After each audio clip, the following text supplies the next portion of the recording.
morning. Welcome to Regional Distance Learning Clinical Seminar Series. Today's topic is LFU Prevention and Tracking Back, and speaker Mr. Nirmal Jangle. Mr. Nirmal is presently working as a counselor at AIT Center PJ Chandigarh since March 2010. He has already taken many sessions through RDLS. Now I request Mr. Nirmal to start the session. Thank you.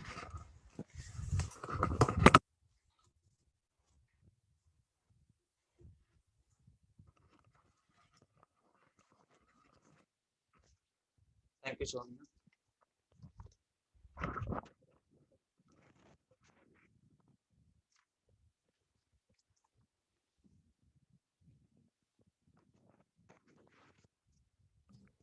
So please click on the slide and then go to the next slide.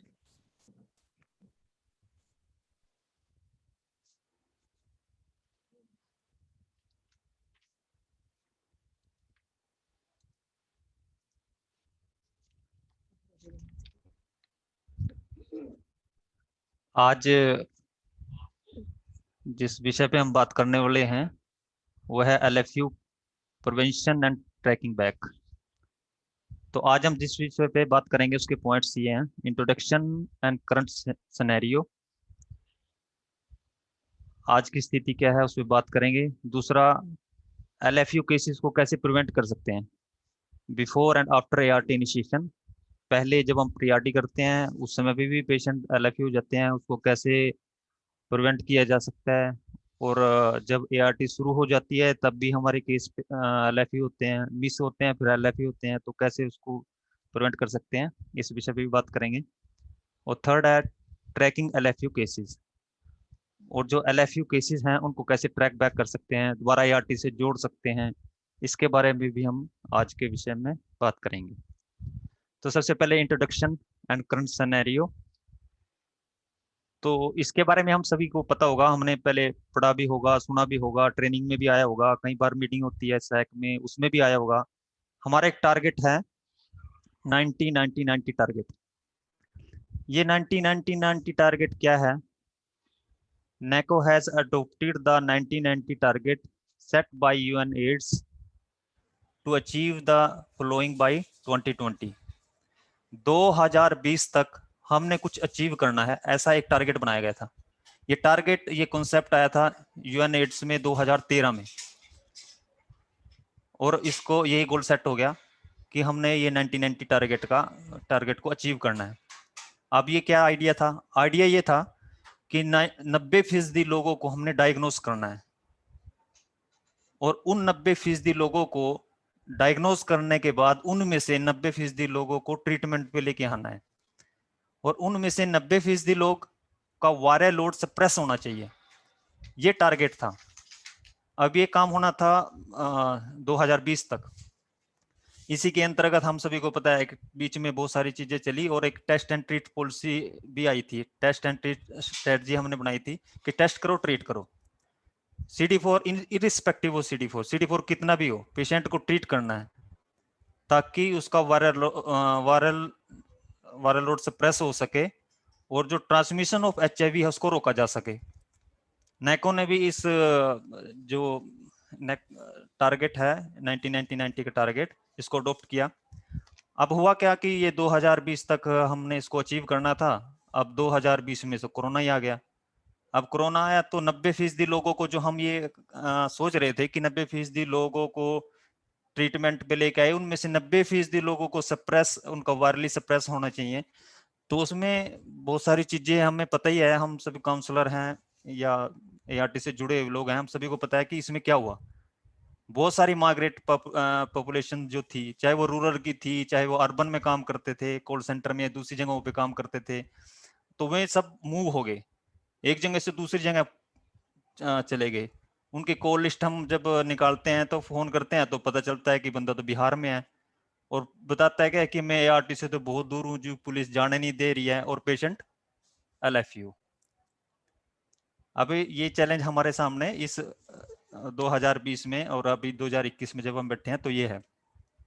अच्छा, इसी बीच में क्या हुआ था एक बार कि ये 2013 में ये कॉन्सेप्ट आया, लेकिन 2014 में UNAIDS ने इस कॉन्सेप्ट को और आगे बढ़ाया और एक नई स्ट्रेटजी अनाउंस की, उस स्ट्रेटजी का नाम था 95 95 95। साल था 2014। अब 2013 में 90 90 90 था, लेकिन अब 90 90 90 की जगह 95 95 95 टारगेट है, ताकि 2030 में जो एड्स एपिडेमिक है उसको समूल नाश किया जा सके। 2030 के बड़े लक्ष्य को सामने रख के ये रणनीति बनाई गई थी। अब हमें पता चल गया होगा कि जो 90% जो लोग हैं उनको डायग्नोज करना है, और 90% लोगों को डायग्नोज करने के बाद उनको 100% मान के उसमें 90% लोगों को ऑन ट्रीटमेंट लेके आना है, और उन 90% लोगों जो हमने ART से जोड़ दिए हैं उनको 100% मान के उनमें 90% लोगों को का वायरल लोड सप्रेस होना चाहिए। हालांकि वो 100% पे ही काम करना है, लेकिन ये टारगेट है हमारा कि इतने तो हमारे होने ही चाहिए। अब भारत की स्थिति क्या है? अब भारत में ये 2017 में नेको ने 2017 में एक एस्टिमेट लगाया, एक अंदाजा लगाया कि जो पीपल लिविंग विद HIV हैं, एस्टिमेट HIV पॉजिटिव पीपल, ये जो बार्स हमें दिखाई दे रहे हैं, हमें पता चल गया होगा इसमें कि उसमें ऐसा अंदाजा लगाया कि 21.4 लाख लोग ऐसे हैं जो HIV पॉजिटिव पीपल हैं, एस्टिमेटेड हैं ये। अब इनका 90% इनको डायग्नोज करना है, और इनका डायग्नोज अगर हम करेंगे तो वो 19.3% लोग 19.3 लोग ऐसे बैठेंगे जो डायग्नोज करने हैं। फिर उनको ART पे जोड़ना है, जो 17.3% लोग ऐसे हैं जो ऑन ART पे हमने लेके आने हैं, और फिर उनमें से 90% लोग यानी कि 15.6 ये वायरल इन लोगों का सप्रेस होना चाहिए। ये हमने ऐसा एक सेट गोल किया था कि 90-90 के ये कॉन्टेस्ट में हम बोल रहे हैं कि 90-90-90 का जो टारगेट है उसके संदर्भ में। अब पहुंचे कहां तक अभी तक? अब ये करंट सिचुएशन है, ये मार्च 2019 के अनुसार है कि हम कहां तक पहुंचे हैं। हमने ये माना था कि 21.4 यानी कि 21 लाख लोग ऐसे हैं जो HIV पॉजिटिव पीपल हैं। उनमें से हमने डायग्नोज करने थे वो थे 19.3 यानी कि 19 लाख लोग, लेकिन हो पाए कितने? 17 लाख। और 90% कितना रह गया? वो 79.4% रह गया।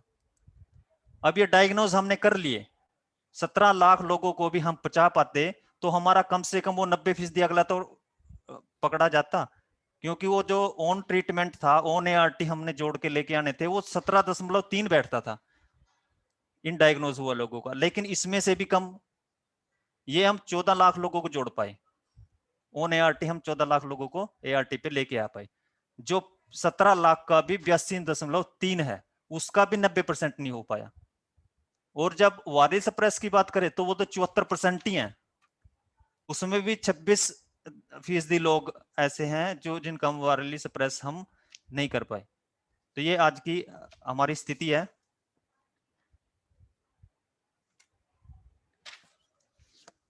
Steps for reaching next million और 90-90-90। अभी जो बचे हैं तो अभी क्या करना है? तो हमने सबसे पहले आइडेंटिफाई ऑल, सभी जो 90% लोग हैं उनका आइडेंटिफाई करना है, फिर उनको लिंक करना है, ट्रीट करना है, रिटेन ऑल करना है, सभी को track all and maintain adherence 95% in all third 90 जिसकी हम बात कर रहे हैं। अब ये काम हमारे सामने है, इन चीजों को हमने करना है।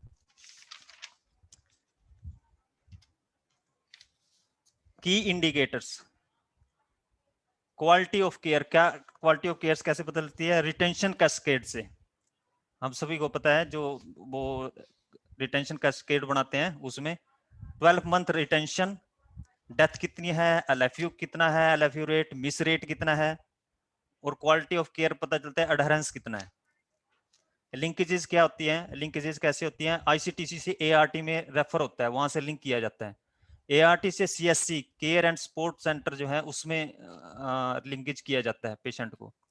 ART टू RNTCP, हालांकि ICTC भी लिंक कर सकता है RNTCP से, लेकिन ART से RNTCP पे करना है। रिपोर्टिंग करेक्ट होनी चाहिए, कंप्लीट, ऑन टाइम होनी चाहिए, MLL, IMS, MPR और पॉल्स।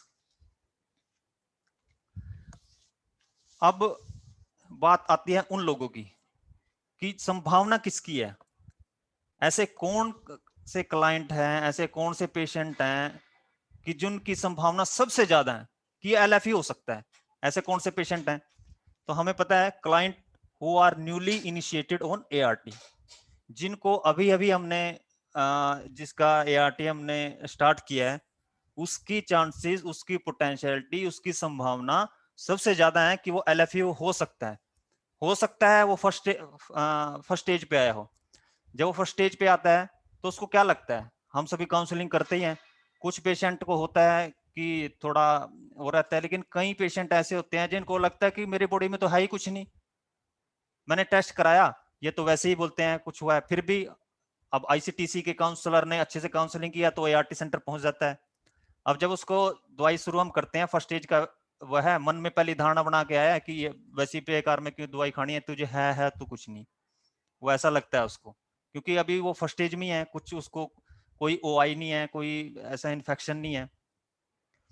दूसरा, जब हम उसकी ART शुरू करते हैं, काउंसलिंग करते हैं, प्रिपेयर्डनेस काउंसलिंग करते हैं, फिर ART शुरू होती है। ART शुरू होने के बाद जब उसको साइड इफेक्ट्स भी बता दिए जाते हैं, फिर जब वो टैबलेट खाता है, जब रियलिटी में होता है उसको साइड इफेक्ट ऐसा कुछ, तब उसको लगता है अरे यार ये तो बेकार की दवाई खाता है।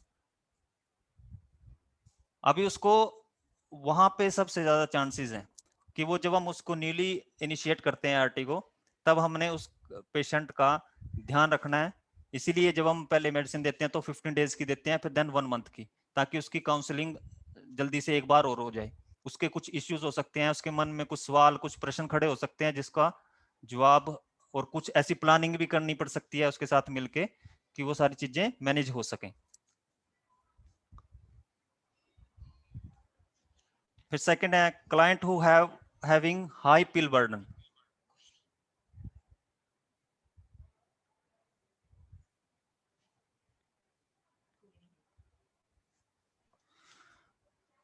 सेकंड है इसमें client who having high pill burden, जिसका पिल बर्डन बहुत ज्यादा है।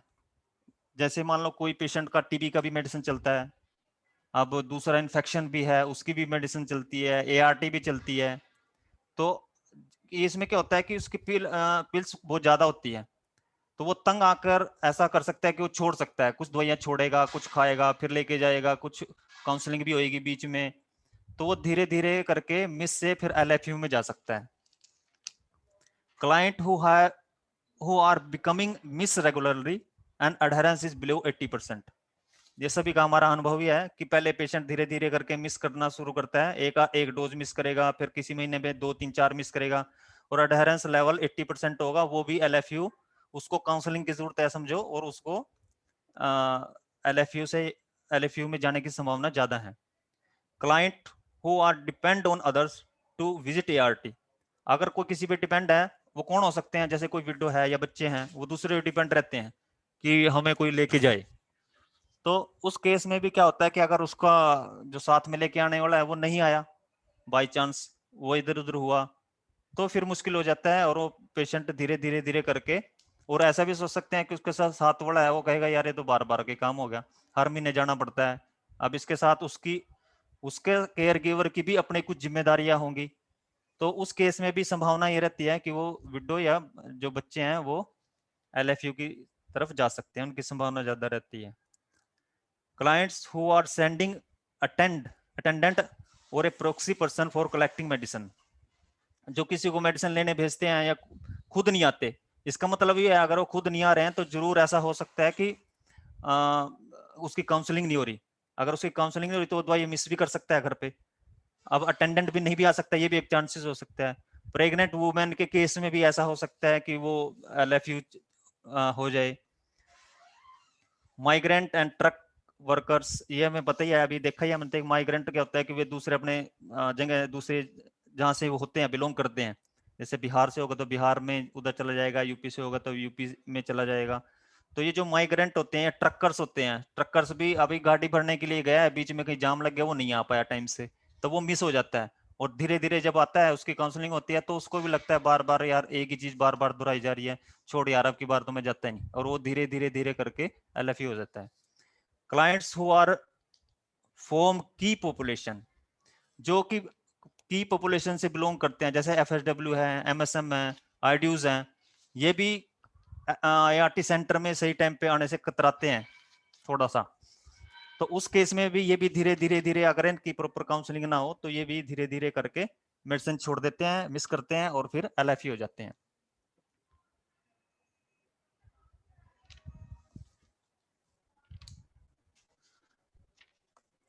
अब next at ART centre before initiation of ART शुरू करने से पहले हम क्या क्या करते हैं, हम सभी को पता है जब हम व्हाइट कार्ड भरते हैं, address and contact details, get correct and complete address both temporary and permanent. जो बाहर से काम करने के लिए आते हैं एक तो उनका परमानेंट एड्रेस होता है और एक और होता है उनका टेम्परेरी। तो टेम्परेरी में मैं जैसे कहीं काम करने के रहे वो टेम्परेरी एड्रेस हमने अच्छे से फिल करना है, और वो टेम्परेरी एड्रेस बदल सकता है ये हमने ध्यान में भी रखना है।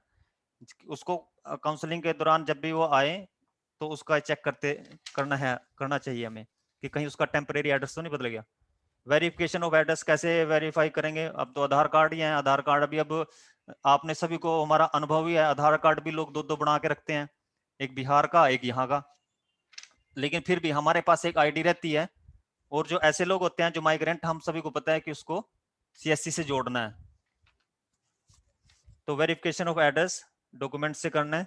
Get valid contact number and verification, ये बहुत जरूरी है कि जब भी हम फोन कॉल करें, हम सभी को पता है कि वो आज सिम इतनी सस्ती है कि आप वो अभी डालेगा और अगर उस पर आपने 5-7 बार कॉल किया उसको किया वो निकाल के फेंकेगा और नेक्स्ट ले लेगा। तो जब हम ऐसे कोई कॉन्टैक्ट लेते हैं तो हर बार ये वेरीफाई करना है। Get correct and complete caretaker details, ये बहुत जरूरी है केयर टेकर्स को की डिटेल भी, और केयर टेकर की डिटेल्स हमारे पास होती हैं तो फिर हमें उस तक रीच करने में आसानी रहती है। ये चीजें हम जब फर्स्ट टाइम पे आता है पेशेंट, हम व्हाइट कार्ड भर रहे होते हैं तो ये चीजें हमने उस समय पे करनी है। अब है प्रिपेयर्डनेस काउंसलिंग। प्रिपेयर्डनेस काउंसलिंग में ये पॉइंट हमें जरूर डिस्कस करने चाहिए। हालांकि काउंसलिंग कभी भी एक तरफा नहीं होती, काउंसलिंग में दोनों तरफा चीजें रहती हैं, लेकिन ये चीजें, ये पॉइंट्स हमारे नजरों के सामने रहने चाहिए, हमारे दिमाग में रहने चाहिए, और हमें इन पॉइंट्स को ध्यान में रख के ही उसकी काउंसलिंग करनी चाहिए। अब पहले इसमें ART is not an emergency intervention but beneficial to start at the earliest and it is a lifelong treatment, ये बहुत जरूरी है।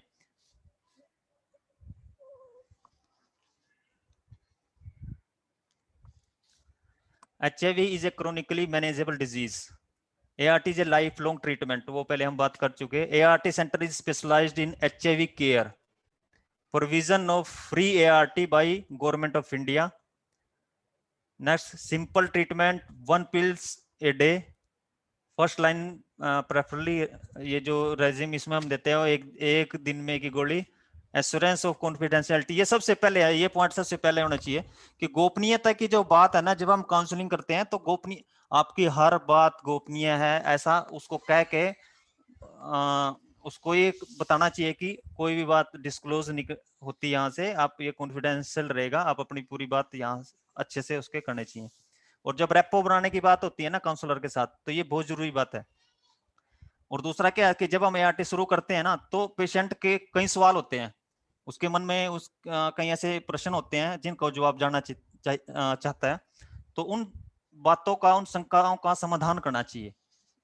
दूसरा, कई पेशेंट ऐसे भी होते हैं, उन पेशेंट के कोई सवाल नहीं होते हैं, चुपचाप बैठे होते हैं, लेकिन फिर भी जो बात हम जो बात काउंसलर करता है उसका जवाब तो देता है, लेकिन उसका अपनी तरफ से कोई प्रश्न नहीं होता।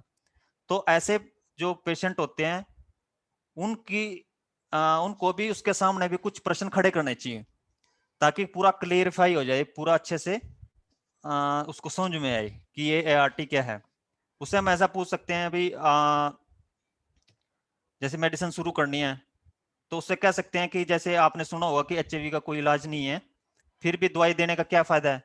अब ऐसा जो प्रश्न है तो थोड़ा बताएगा, उसके बारे में सोचना है और फिर हम बता सकते हैं, उसको बताना कि देखो ART जो है वो कोई इमरजेंसी की दवाई नहीं है, और ये ऐसा भी नहीं है कि ये संजीवनी बूटी है कि आप आज खाओगे और ठीक हो जाओगे।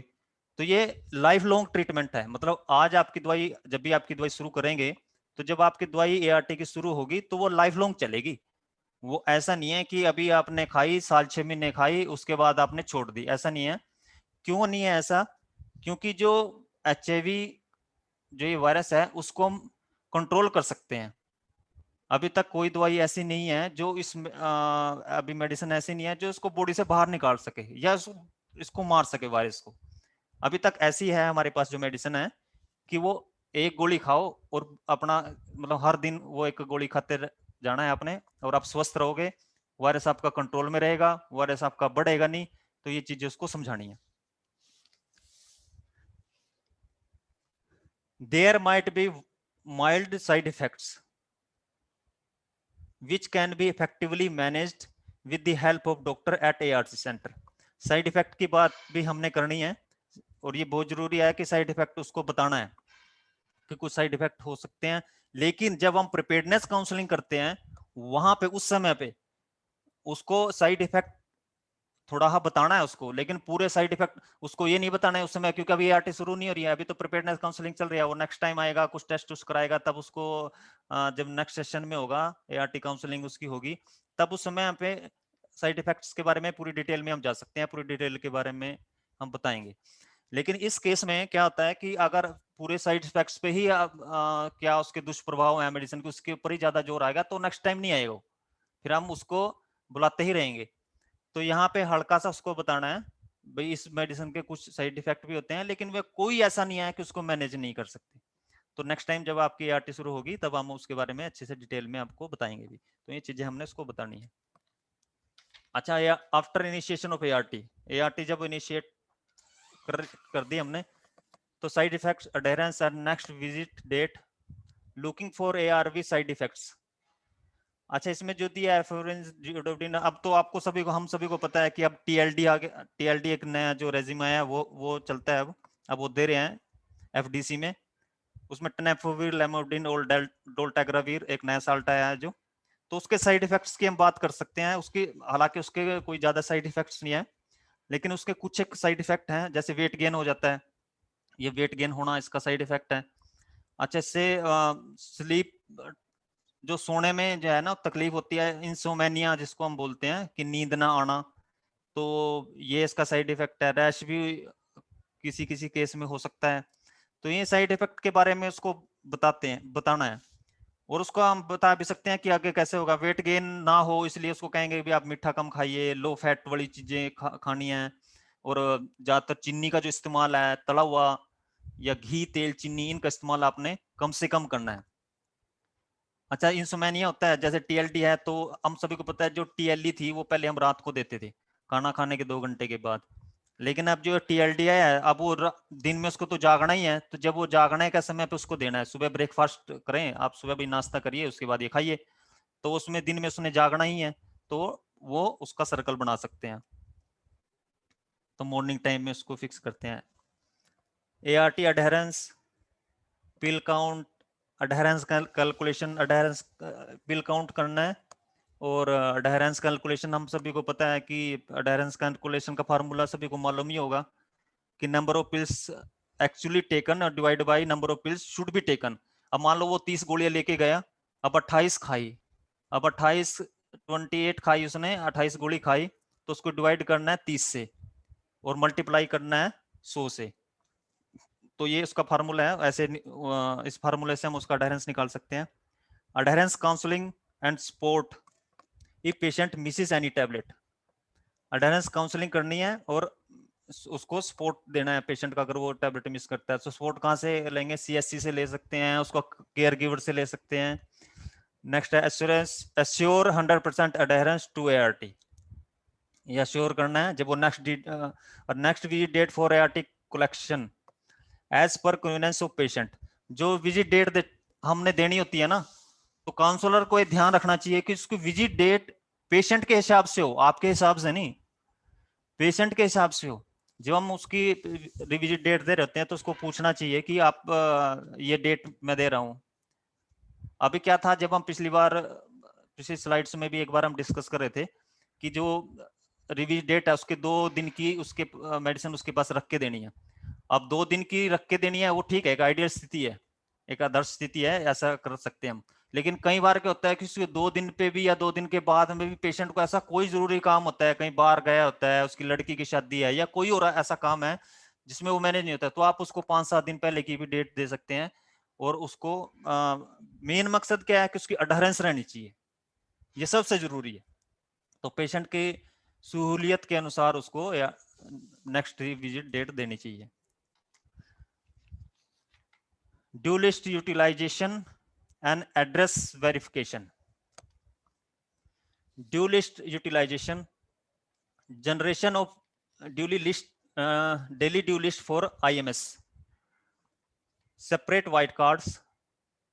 IMS से एक ड्यू लिस्ट जनरेट होती है, ये सभी ART सेंटर पे होती है, कोई इसमें नई बात नहीं है।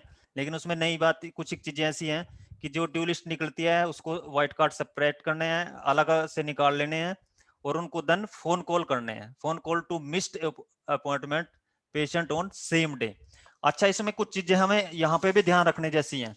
आप पेशेंट के पास पिल काउंट होता है, अब आपने रिविजिट डेट दी तो 7 दिन पहले की, अब 7 दिन की मेडिसिन उसके पास है। अब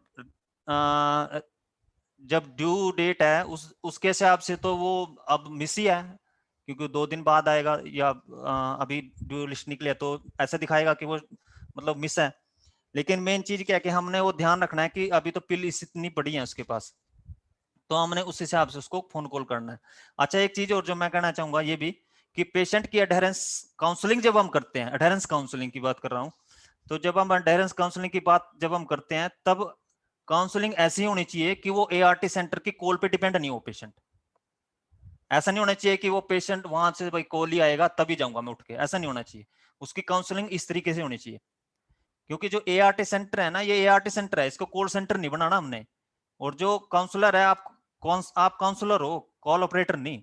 हमने बस इसी चीज पे ध्यान रखना है कि जो हम काउंसलिंग फेस टू फेस कर रहे हैं ना, उस समय पे हमारा फोकस कैसा है, उस समय पे हमारी काउंसलिंग कैसी है, उसके ऊपर ही बहुत सारे डिपेंड होता है। अच्छा, इसमें नेक्स्ट है verbal verification of current address and contact number of alive on ART clients during every visit of ARTC and updation if any change। ये हमने पहले बात भी की थी कि एड्रेस वेरिफिकेशन जब वो हर बार आता है तो जो उसका एड्रेस होता है वो बदल सकता है, लेकिन वो टेम्परेरी वाला बदलेगा, परमानेंट वाला तो सेम ही रहता है। Identify probable LFU cases in advance based on clinical and behavioral history during counseling and share the detail with CSC for intense follow up. इसमें क्या है कि जो पेशेंट होते हैं जैसे मिस करके आ रहा है, अडेरेंस खराब चल रही है, तो उनकी हम जो लिस्ट होती है वो CSC के साथ शेयर करते ही हैं। हालांकि मीटिंग होती है उस समय पे भी ये बातें होती हैं, तो ये चीजें हमने करनी है। जो ड्यू लिस्ट है उसका हमने इस तरीके से इस्तेमाल करना है। अब है जी DSDM मतलब डायनेमिक सिस्टम डेवलपमेंट मेथड। अब जो ये स्टेबल पेशेंट होते हैं, कुछ पेशेंट हमारे अच्छे होते हैं, जैसे अभी हम बात भी कर रहे थे कि इतने % लोग हैं वायरली सप्रेस हैं, तो वो क्या है कि वो स्टेबल है, पेशेंट अच्छे से मेडिसिन खाते हैं, खुद भी पूरा वो करते हैं, मतलब बीच में कभी मिस नहीं करते। तो उन पेशेंट को हम क्या कर सकते हैं कि लिंक ART सेंटर्स पे शिफ्ट कर सकते हैं, क्योंकि उनकी सुविधा रहे। वो जहां से है पेशेंट उसके नजदीक अगर लिंक ART सेंटर है तो उसके साथ उसको वहां पे उसकी मेडिसिन हम भेज सकते हैं। दूसरा क्या कर सकते हैं कि मल्टी मंथ डिस्पेंशन कर सकते हैं उसको। अब तो खैर जब अभी के सिनेरियो में तो हम ये बात करते हैं कि जैसे अभी चल रहा है लॉकडाउन या दूसरी चीजें हो रही हैं, तो अभी तो हम काफी लोगों को मल्टी मंथ डिस्पेंशन कर ही रहे हैं।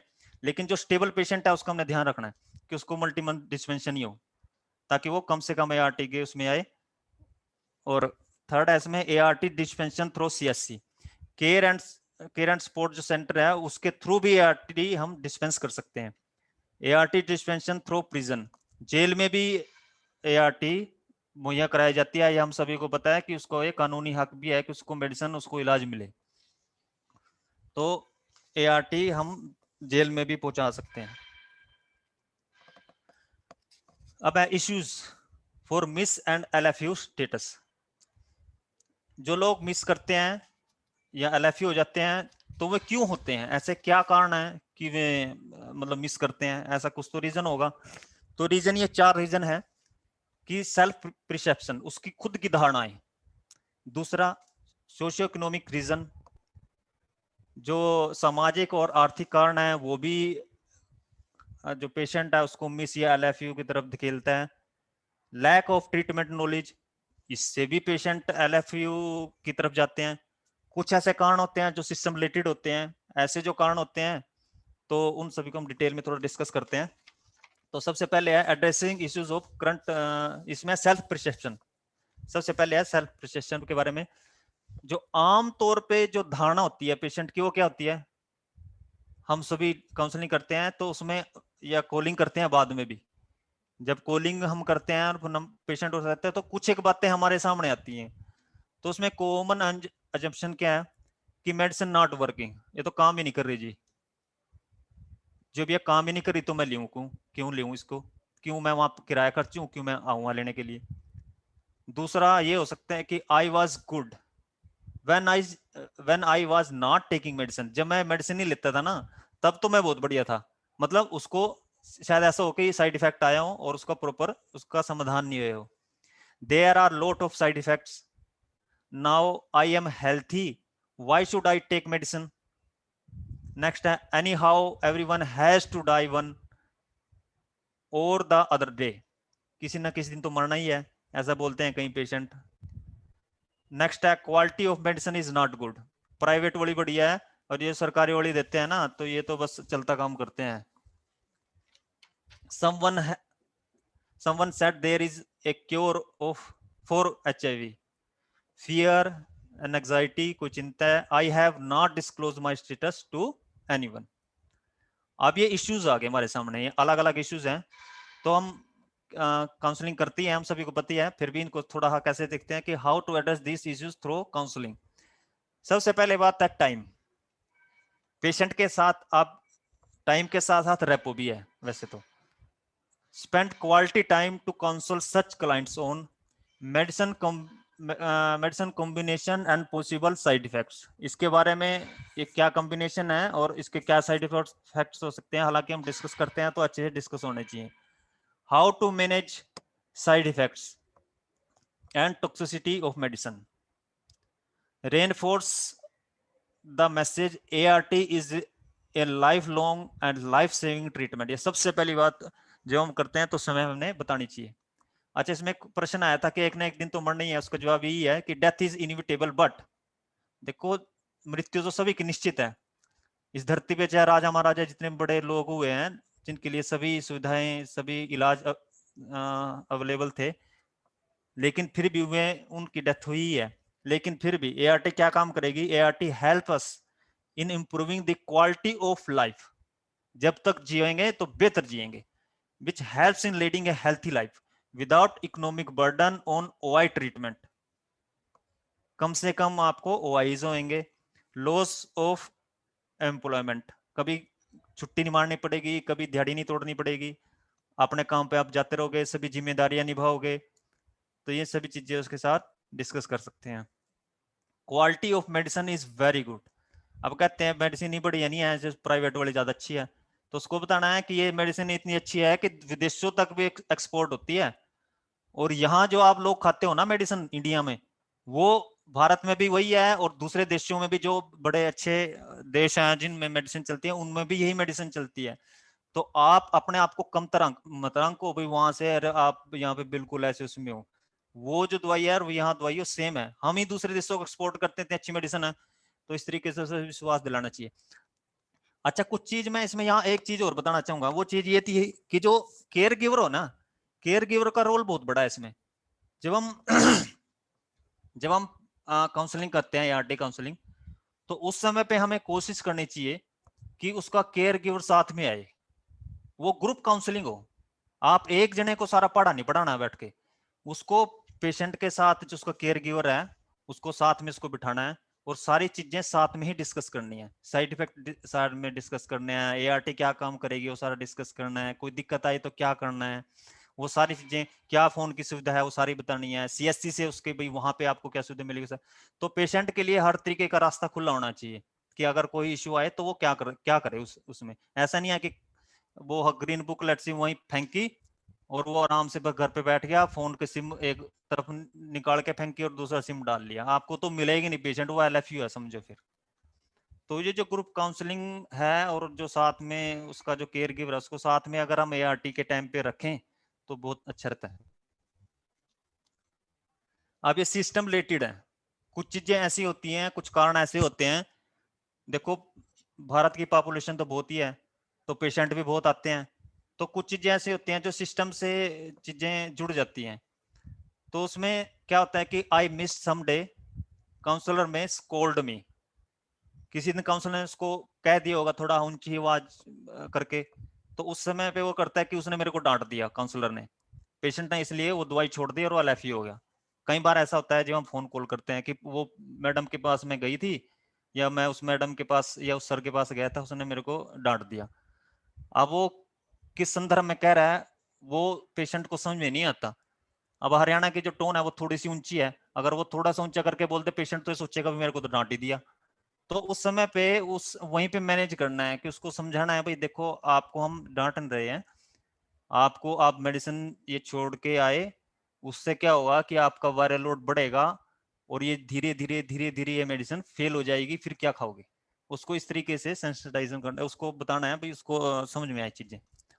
नेक्स्ट है इसमें I became pregnant, doctor me scold me for not practising safer sex. ये भी सिस्टम रिलेटेड है, कई बार डॉक्टर कह भी देता है या उसको भाई काउंसलर ने आपको समझाया नहीं क्या, कई बार काउंसलर भी कहता है कि आपको समझाया तो था कि कंडोम इस्तेमाल करना है। तो ये चीजें जब वो होते हैं तो पेशेंट को लगता है कि मुझे डांट दिया। I have to wait for long time in ART centre, patient काफी सारे होते हैं तो कई बार वेट करना भी पड़ता है पेशेंट को। I am not sure medicine and other supplies are in stock, कई बार टॉक्सिसिटी की जो ड्रग्स होती है हम जहां देते हैं तो वो शॉर्ट भी हो जाती हैं कई बार, कभी कभी मतलब। तो पेशेंट को ऐसा होता है, ये सिस्टम रिलेटेड बात है। ART centre do not have proper seating, safe drinking water and washroom, ये मैनेजमेंट से जुड़ा सवाल है। ये वो चीजें वहां पे होनी चाहिए, सीटिंग का प्रॉपर अरेंजमेंट होना चाहिए, पानी पीने के लिए रहना चाहिए, और अगर वेट करना पड़ता है एआरटी सेंटर में तो वॉशरूम की भी जरूरत पड़ती है, तो वो रहना ही चाहिए। और ये सभी चीजें अब तो होती हैं मैक्सिमम, ऐसा तो है नहीं ये नहीं होती, पर फिर भी कुछ पेशेंट का हो सकता है ऐसा। ART centre is not so welcoming. अब वेलकमिंग का मतलब ये नहीं है कि वो दरवाजे पे खड़ा ना आओ जी करके, नहीं, मतलब थोड़ा उसके साथ फ्रेंडली व्यवहार रहना चाहिए उसका, ऐसा नहीं होना चाहिए कि आते ही हाँ जी इधर बैठो उधर बैठे, या थोड़ा डांट उसको मार दिया, ऐसा नहीं।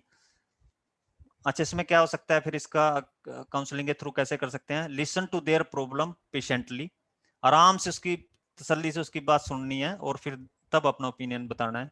Educate client on issue related to stock out और नॉन फंक्शनिंग ऑफ मशीन। अच्छा, उसके लिए क्या कर सकते हैं, जैसे पेशेंट कहता है कि मुझे तो पता नहीं था स्टॉक आया कि नहीं, फोन नंबर दो उसको, एआरटी का 1-2 नंबर जरूर दो। हो सके अगर काउंसलर को लगता है ना तो अपना नंबर भी दे सकते हैं, कोई ऐसा आफत नहीं आ गई अगर वो पूछ ही ले पेशेंट, भाई सर मैंने पूछना था कि वो मेडिसिन आ गई कि नहीं आ गई, तो क्या होगा, एक फोन कॉल, आप 1 को 10 को अगर आपका नंबर चला गया तो कितनी बड़ी बात नहीं है। Share how ART centre is working on the address these issues and suggest them the most amicable solutions. अब lack of treatment knowledge,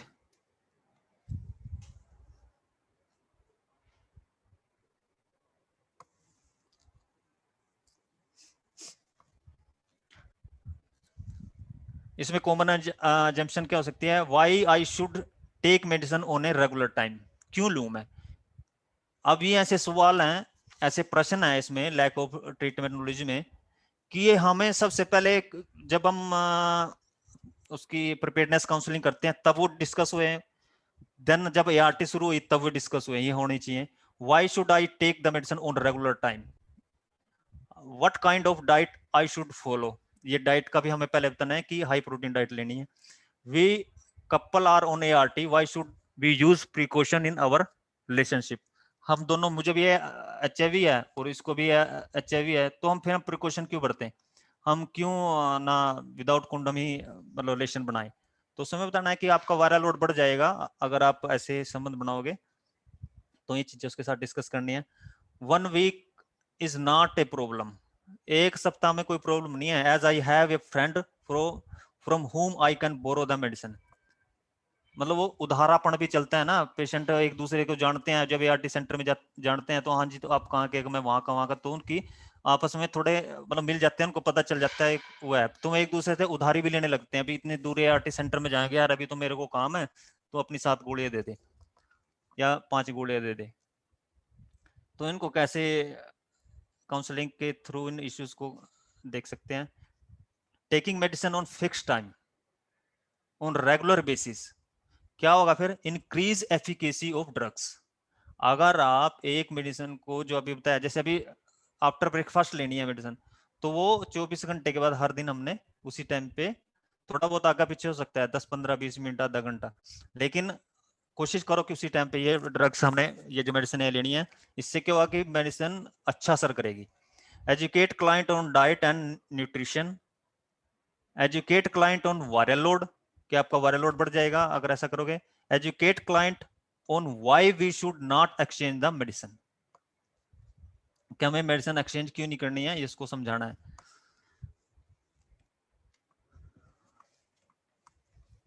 socio economic reasons, कुछ सामाजिक और आर्थिक कारण भी होते हैं, और ये काफी होते हैं ये सामाजिक और आर्थिक कारण। उसमें पहला है कि I am a child, no one is taking me to ART centre. कई बार हम कॉल करते हैं तो पता चलता है अभी, जैसे कोई बच्चा होता है, उसके पेरेंट्स हैं नहीं, तो वो किस पे डिपेंड है, अपने ताऊ चाचे पे डिपेंड है, या मामा के घर पे रहते तो मामा या मासी मासी पे डिपेंड है। अब उनकी भी, उन परिवार वालों की अपनी जिम्मेदारियां हैं, तो वो ऐसा हो सकता है कि वो पेशेंट को नहीं लेके आए या कभी देर से लेके आए, तो धीरे धीरे क्या होता है कि उनको भी वो जो बच्चा है वो धीरे धीरे एक बोझ सा लगना शुरू हो जाता है कि अभी यार इसको भी लेके जाना पड़ेगा, मेरे को अपना भी काम था, अपने बच्चे के लिए भी वहां जाना था, या अपने कोई अपनी रिश्तेदारी में या कुछ और काम था जरूरी, वो भी करना था। तो इससे क्या होता है कि ये एक इश्यू होता है। आई में विडो विडो के उसमें भी यही है कि उसको दूसरे की परमिशन लेके, अगर वो ज्वाइंट फैमिली में रहती है तो फिर ये बड़ा एक अच्छा इशू है, और ये बहुत हो जाता है कई बार। I do not have permission to come out, I am from HRG community with a fear of disclosure, I do not want to visit ART centre. जो HRGs होते हैं, हाई रिस्क ग्रुप के जो लोग होते हैं, वो भी ART में मुझे डिस्क्लोज ना हो जाए इसलिए इस डर से नहीं आते, क्योंकि वो जब आएंगे, अगर कोई MSM है तो वो जब ART में मेडिसिन लेके जाता है तो कोई उसको देख लेगा तो वो पहले एकदम करेगा कि इसको ये यहाँ क्यों आया है दवाई लेने, तो ये एक इशू हो सकता है। I may lose my daily wage if I visit to ART centre, भाई मैं अगर ART सेंटर आज जाऊंगा तो मेरी तो दिहाड़ी छूट जाएगी।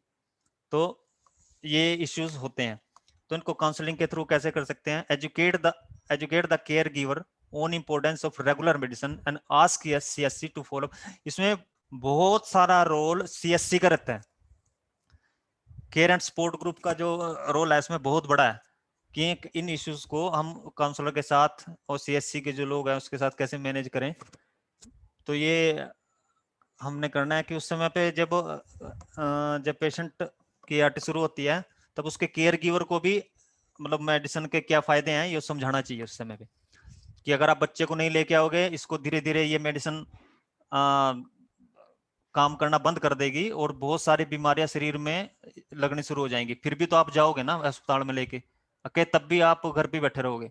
तो इस तरीके से उसको समझाना चाहिए कि अगर आप रेगुलर इसको मेडिसिन लेते चले जाओगे और इसको बच्चे को सही टाइम से मेडिसिन दोगे तो कोई दिक्कत नहीं है, ये पूरी उम्र जी सकता है और बिल्कुल एक नॉर्मल बच्चे की तरह ही जी सकता है। अपने सेंटर में किसी के बच्चे कोई ऐसा हो तो उसका उदाहरण भी दे सकते हैं हम, कि वो हमारे बच्चे वो आते थे, आज में इतने बड़े गए, और ये रियल में है, मैं ये ऐसा नहीं कह रहा हूँ, ये रियल में है कि हमारे पास भी इवन की पीजीआई में आरटी सेंटर में भी आज में बच्चे जो कभी पहले छोटे बच्चे आए थे, आज में अडल्ट हो चुके हैं, उनकी शादी हो चुकी है, उनकी मैरिज हो चुकी है, अच्छी जॉब पे भी हैं कई लोग, इवन कि उनके बच्चे भी हैं आके, और वो भी negative.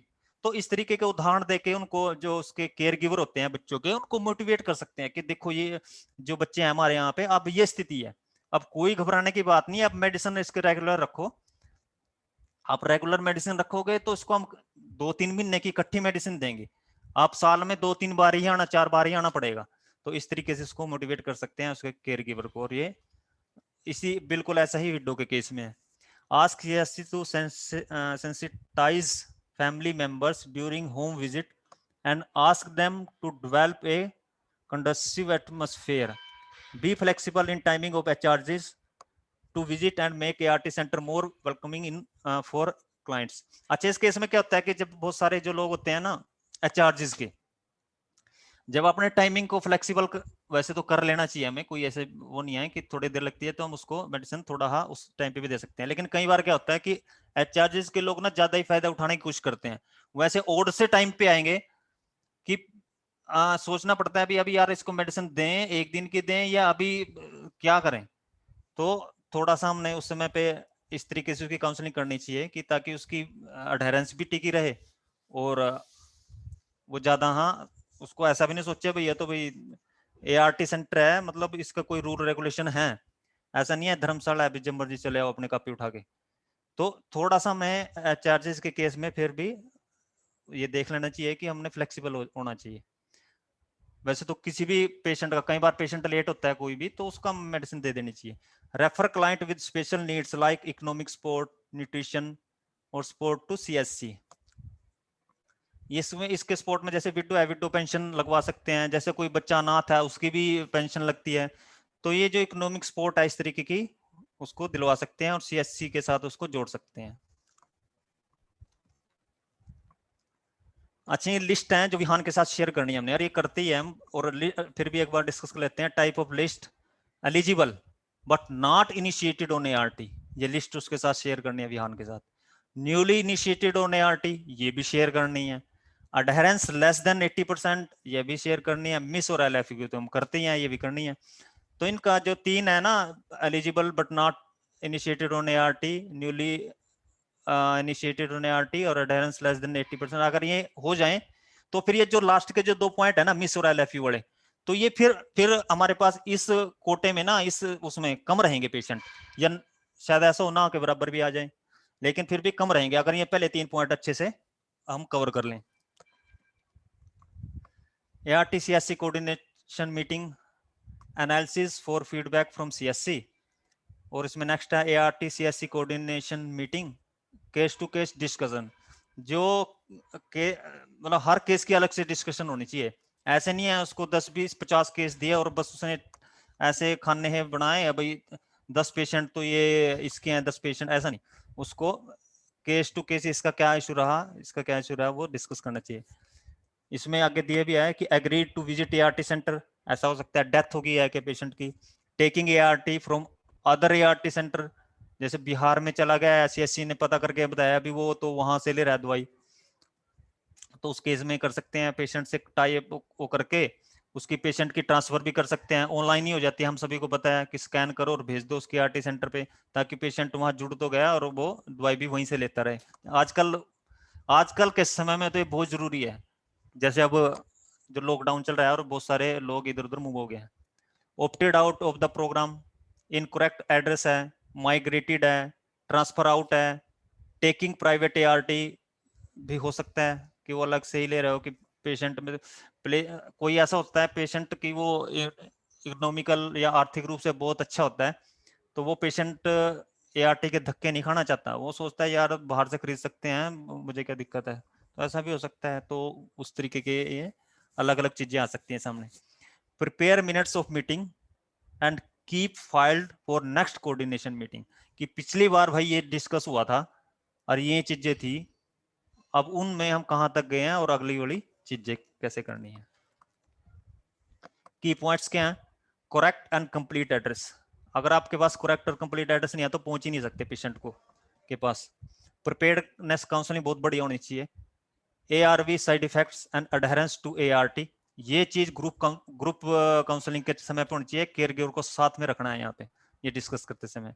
Daily due list utilisation, उसका कैसे इस्तेमाल करना है ये देख लिया हमने। DSDM भी देख लिया है कि मल्टीपल मंथ डिस्पेंशन कर सकते हैं, लिंक ART सेंटर से जोड़ सकते हैं। ART CSC कोऑर्डिनेशन मीटिंग, ये भी हम करते हैं और ये चीजें हमने करनी है। And thank you.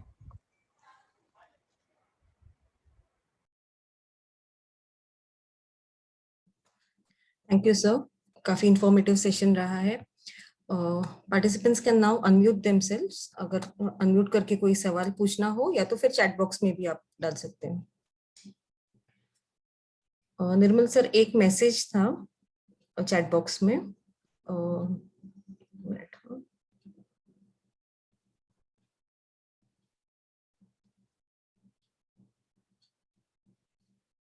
Ji, describe 6 month retention और 12 मंथ रिटेंशन, इस पे आप वापस एक बार बात कर सकते हैं।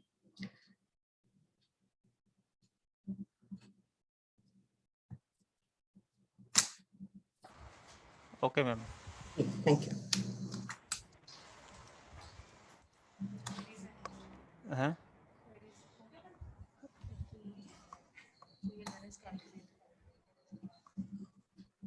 कहाँ है?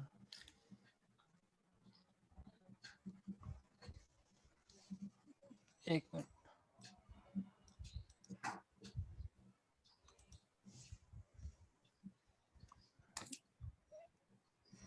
सर चैट बॉक्स में कुछ सवाल है, मैं आपको पढ़ के बता दूं? हाँ जी मैम। जी, is there any data regarding deaths of PLHIV due to COVID? हाँ अभी तो हमारे पास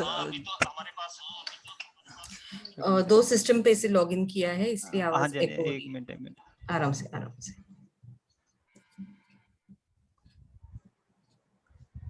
एक्सक्यूज मी मैम।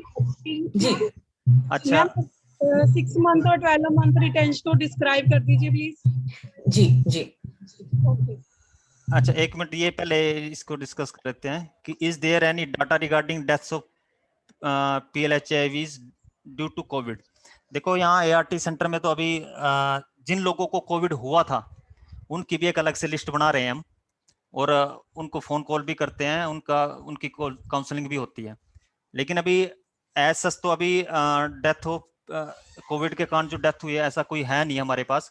हाँ ये जरूर है, ये तो काफी सारे लोग हैं जिनको HIV भी है और कोविड हो गया, तो उनके पास अलग से है हमारे पास लिस्ट, और उनको हम उसमें काउंसलिंग भी करते हैं।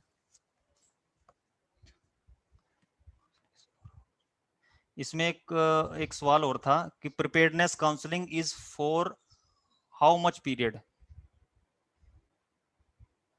प्रिपेयर्डनेस काउंसलिंग देखो क्या होता है कि प्रिपेयर्डनेस काउंसलिंग जब हम ART शुरू करते हैं ना, ये तब करते हैं जिसको हम प्रियारिटी करते हैं। प्रियारिटी के समय पे प्रिपेयर्डनेस काउंसलिंग रहती है, मतलब ART शुरू करने से पहले। तो वो कितने पीरियड के लिए ऐसा तो नहीं है, क्योंकि जब हम प्रिपेयर्डनेस काउंसलिंग कर देते हैं और हमें लगता है कि हाँ पेशेंट अब प्रिपेयर है ART खाने के लिए, तो उसके बाद जितनी भी काउंसलिंग होगी उसके बाद वो अडहेरेंस काउंसलिंग रहेगी कि वो अपनी मेडिसिन अच्छे से खाए और मिस ना करे।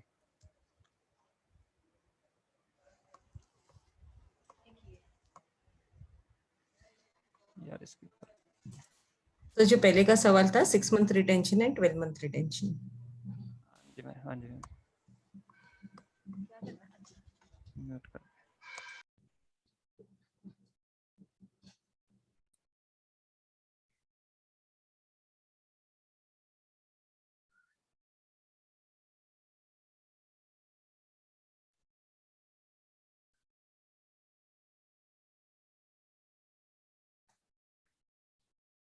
मीन टाइम कमलजीत सर, कल एक NDLS हमने किया था, ये जो RDLS है जैसे रीजनल है, वैसे एक नेशनल कल हुआ था COVID-19 वैक्सीनेशन अमंग PLHIV, इस टॉपिक पे उसकी लिंक मैं आपको शेयर कर रही हूँ चैट बॉक्स में, in case you are interested.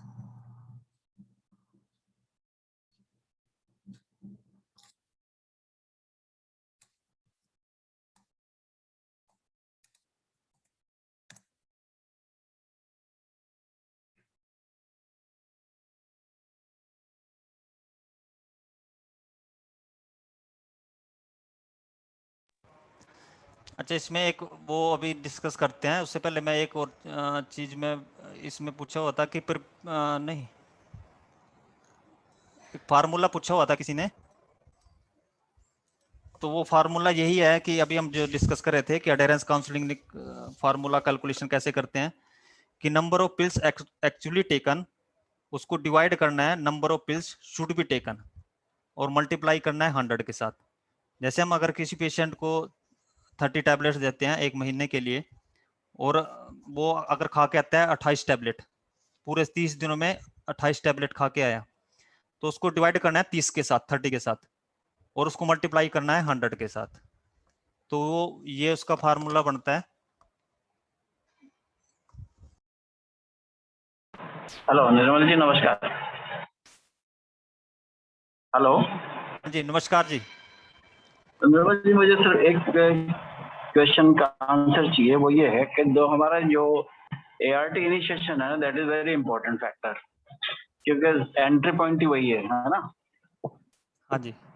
Hello हाँ जी हेलो। सर, हाँ जी बताइए आपकी। हाँ, तो हाँ जी, आपकी आवाज आ रही है। मैं ये पूछा था कि ICTC से जब तक लिंकेज जितनी जल्दी नहीं होगी ART में, तो there is no fun out of it.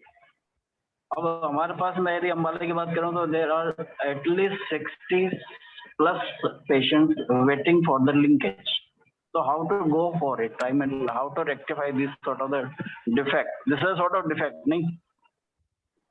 मतलब वो ICTC में अभी हो गए, उनको डिटेक्ट कर लिया, डायग्नोज हो गए, और हमारे पास नहीं आए अभी, है ना? Linkage नहीं है, तो how to go for it? This is sort of a defect. How to rectify it? मैंने बहुत कोशिश कर ली, मैं शेयर भी कर देता हूँ उनको, वीडियो लिस्ट अवेलेबल है अगर इनको, क्योंकि बेसिकली तो काउंसलर का काम है ICTC में। हाँ जी, हाँ जी। तो सर वो तो वहीं के काउंसलर का काम रहता है, क्योंकि जो ICTC पे काउंसलर रहता है ना, तो वो फिर बताएगा कि क्या क्या रीजन रहे उसके, कि वो पेशेंट ही नहीं है। कई बार ऐसा होता है कि पेशेंट वो टेस्ट तो करा गया लेकिन रिपोर्ट ही लेने नहीं आया, तो जुलाई मतलब वहां पे भी ऐसा हो सकता है। जुलाई 2020 तक के भी पेंडिंग है, एक साल हाँ, ही तो लगा वो लो। ऐसा हो सकता है कि वो हाँ रिपोर्ट ही नहीं लेने आते। कई पेशेंट ऐसे होते हैं ना कि टेस्ट करा के चले जाते हैं, तो उसके बाद में आते ही नहीं। तो बेसिकली इसका फिर आंसर सॉल्यूशन ये है कि there should be regular meeting with the ICTC department in the presence of the deputy civil surgeon, नहीं? हाँ ये तो है सर, पर दूसरा ये है कि जब ICTC का जो काउंसलर होता है ना, उसको भी जो चीजें अभी हम डिस्कस कर रहे थे कि उसका एड्रेस वेरीफाई होना चाहिए, ये जो नंबर्स होते हैं फोन नंबर, उसको भी हमने अच्छे से वेरीफाई करके रखना चाहिए। और साथ में ऐसा होता है कि उनकी ना एक टेस्ट काउंसलिंग जब होती है ना, तो 2 फेज में होती है, एक टेस्ट से पहले, एक हाँ टेस्ट के बाद। हाँ तो बिल्कुल। जब हम टेस्ट से पहले करते हैं, तो उस समय पे जो बाद में होती है काउंसलिंग, उस समय पे या पहले वाली में, तो उसको अच्छे से करना चाहिए। और पेशेंट के साथ जब काउंसलर डिस्कस करता है ना, तो उसको पता चल जाता है कि पेशेंट क्या रहेगा, तो उसके केयर गिवर को भी उसके बाद हमने काउंसल कर लेना चाहिए, ताकि वो पेशेंट मिस ही ना हो। एड्रेस हाँ, हो गया, फोन नंबर हो गया, और साथ में उसका केयर गिवर भी हो गया। ये तीनों चीजों पे हमें फोकस ICTC लेवल पे भी कर लेना चाहिए। Thank you sir. अच्छा, वेलकम सर। अच्छा भाई, मैम जो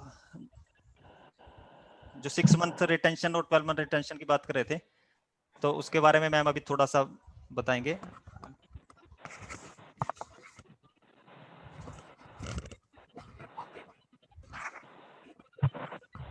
Good afternoon. This is Dr. Sukhinder. Can I know the question? अगर वो आप पूछ रहे हैं कि retention 6 months है या 12 months है, so it is 12 months retention. हमने देखा ही है पहले जो हमारे indicators हैं, key indicators में. Hello.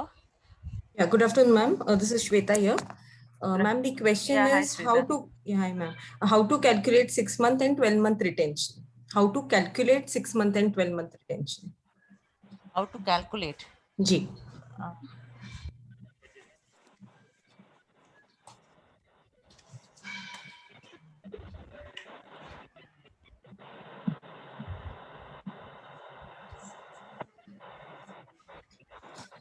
This must be about the financial year new initiations. Actually, I'll have to go through this. I am not aware of this, how to calculate. But the thing is,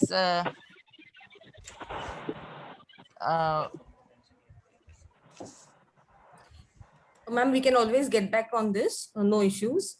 yeah, maybe we can, but otherwise, I mean, we calculate the retention for the every visit when the patient comes. So if there's a patient who's LFU, we do adherence counseling, and then after he takes medicine regularly, we do viral load after 6 months. So Yeah, if the patient is LFU this for more must, than 3. yeah, this must be, May I answer this question, please, if you allow me? yes, please. Yeah, sure, please. This is regarding the 12-month return, right? Ji, 6 month and 12 months, sir, both. But you can answer for 12 month. तो नाको में score ही नहीं होता ma'am. जी, नाको में score नहीं होता, सिर्फ monitoring purpose के लिए कर सकते हैं, but yeah, please go ahead with the 12 month. So let us go for this 12 months, which is a scoring card for the narco. Ji. Suppose we are talking about the May 2008 and this is 21. तो जो हमने मई 2020 में initiate किए थे ART पे, वो patient की list बना के और will cross verify in the month of May 2021 पे उनमें से कितने आ चुके, राइट, जितने आए हैं उनको डिवाइड करना है उतनों से जो हमने इनिशिएट किए थे। ओके, या ठीक है, yeah, and multiply by 100, you're right, yeah. That is the this is what I have done and I think I am right. you're right sir. Thank you. Yeah, you're right. I think you're absolutely right, because our data managers are doing it. So whatever patients they come after, Excuse me, sir. after LFU. Hello. Yes. Yes ma'am, ये पूछना था कि मई के उस month के patient लेने के all over पूरे ईयर के लेने हैं? नहीं सिर्फ मंथ के लेते हैं, ओनली मंथ के।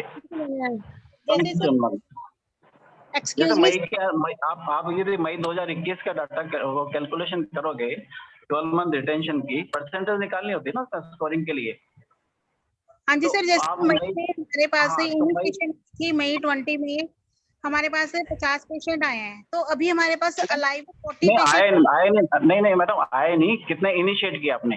मान लो इनिशिएट 50 पेशेंट इनिशिएट हो गए हमारे पास मई में। मान लो 15 हो गए, ठीक है, और उनमें से आपके मई 2021 में आए हैं 11, ठीक है। हाँ जी, तो 11/15 into 100, that will come out to the percentage of the retention, right?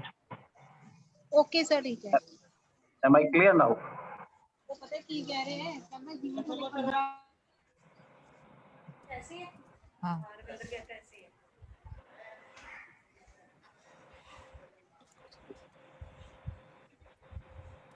Yeah, is the answer clear now?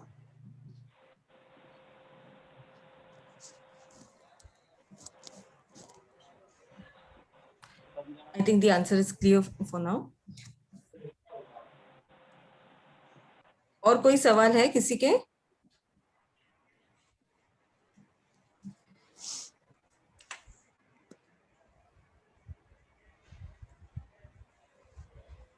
Yes, I think we are done, ma'am. Thank you. Thank you, Shweta. Yeah, thank you, ma'am. Thank you, Nirmal ji. Thank you to the participants for patient listening.